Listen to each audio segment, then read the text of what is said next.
method of joints. The method of joints is used after determining the reaction at the supports. The equilibrium of every joint is considered.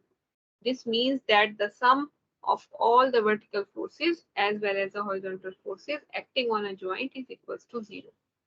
So हम क्या assume करते हैं कि sum of all the vertical forces as well as the horizontal forces acting on a joint is equated to 0.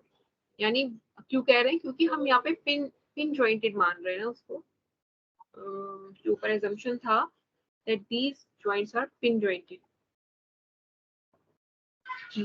The joint should be selected in such a way that any time there are only two members in which the forces are unknown.